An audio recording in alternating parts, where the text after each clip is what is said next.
I'm just curious, though, as you've seen this Laquan McDonald situation play out that we've been talking about, where he, was shot 16 times in the street by a police officer who has now been charged with first-degree murder in Chicago. What was your takeaway?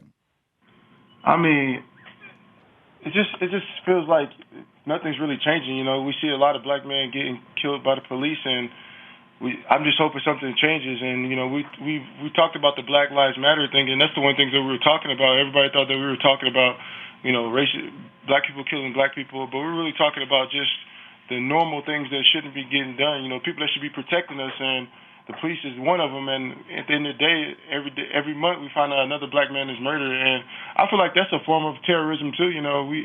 We talked about Paris and all those things happening in Paris, but it's not blowing up a building, but at the same time it's killing our own people, and it's supposed to be protected by the people that's supposed to be protecting us. You know what I mean? When the emotions get triggered on that one, is it anger? Is it sadness? Like, what is? Are you numb? Are you numb?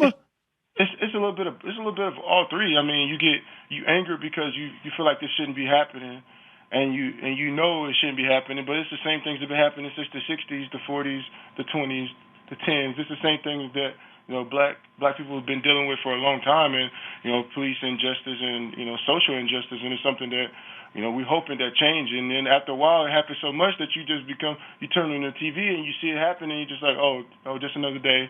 But we don't think that's the way it should be. We think we should be, it shouldn't be happening like that, basically. Is Michael Bennett afraid if he gets pulled over? I'm afraid every day. I'm afraid that, some cop might not like the car that I'm driving, the way that I'm living, the way that I'm talking, or something, it can happen to anybody, especially being a black man. They don't care if I play in the NFL. Nobody really cares. If I'm not in Seattle, I could be in a whole nother city, and somebody cannot know that I play in the NFL, and they might treat me way different than being in Seattle. You know what I mean? So, of course, I'm nervous whenever I get pulled over by police. I'm just making sure that I got everything right, and making sure that I'm following all the right rules.